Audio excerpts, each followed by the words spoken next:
Goa Organics వారి skin care, hair care, wellness products కోసం AP, తెలంగాణలో డిస్ట్రిబ్యూటర్లు కావాలను వివరాలకు స్క్రీన్ పైన ఉన్న నెంబర్కి కాల్ చేయండి. వేసవి కాలంలో మీకిష్టమైన పండ్లు ఏంటి అని ఎవరిని అడిగినా అందులో మొదటగా వచ్చే పేరు పుచ్చ. ఎండలు మండుతున్న వేళ ప్రతి ఒక్కరూ చల్లదనం కోసం ఏదో ఒక చల్లని పదార్థం తినడమో తాగడమో చేస్తూ ఉంటారు. ఎక్కువ నీటి శాతం ఉన్న పండ్లను తినేందుకు చాలా వరకు ఇష్టపడుతూ ఉంటారు కూడా. ఎక్కువ నీటి శాతం ఉండేది పుచ్చకాయల్లోనే. పుచ్చకాయ తినడమో జ్యూస్ చేసుకొని తాగడమో చేస్తూ ఉంటారు. అయితే పుచ్చకాయలోని లోపటి గుజ్జు ఎంత ఎర్రగా ఉంటే అంత ఎక్కువ ఇష్టపడతారు చాలా మంది. సహజ సిద్ధమైన ఎరుపు ఉంటే ఓకే, కానీ కొంతమంది దుర్మార్గులు ఆర్టిఫిషియల్ గా రెడ్ కలర్ వచ్చేలా చేస్తున్నారు. అలా పుచ్చకాయలోకి రెడ్ కలర్ ఇంజెక్ట్ చేసే వీడియో ఒకటి ఇప్పుడు నెట్టింట్లో హల్చల్ చేస్తోంది. అదేంటో మీరు చూసేయండి.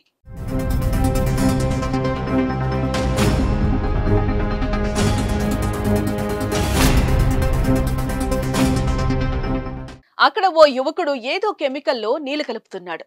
ఆ నీళ్లు వెంటనే ఎరుపు రంగులోకి మారుతున్నాయి. ఆ రంగు నీళ్లు సిరంజి ద్వారా పుచ్చకాయలోకి ఇంజెక్ట్ చేస్తున్నాడు. దీంతో పుచ్చకాయ పక్వానికి రాకుండా కట్ చేసి చూస్తే ఎరుపు రంగు గుజ్జు కనిపిస్తుంది. అయితే ఎరుపు రంగు ఉన్న రుచి లేకపోతే డౌట్ వస్తుందేమోనని రుచి రావడానికి కూడా మరో కెమికల్ కలుపుతున్నారు. ఇలా పలు రకాల రసాయనాలు కలుపుతున్న ముఠా ఒకటి పోలీసుల కంటపడింది.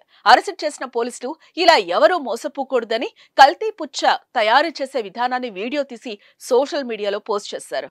అయితే ఆ వీడియో కాస్త ఇప్పుడు వైరల్ అయింది. ఇది చూసిన నెటిజన్లు రకరకాల కామెంట్లతో హోరెత్తిస్తున్నారు. కావేవి కల్తీకి అనర్హమని ఒకరంటే, తెల్లనివన్నీ పాలు కావు, ఎర్రనివన్నీ పుచ్చా కావు అని పెడుతున్నారు. అన్ని కల్తీ అవుతుంటే ఎలారా సామి బతికేది అని మరో నెటిజన్ కామెంట్ చేశాడు. మరి మీ కామెంట్ ఏంటో మీరు కూడా పోస్ట్ చేయండి.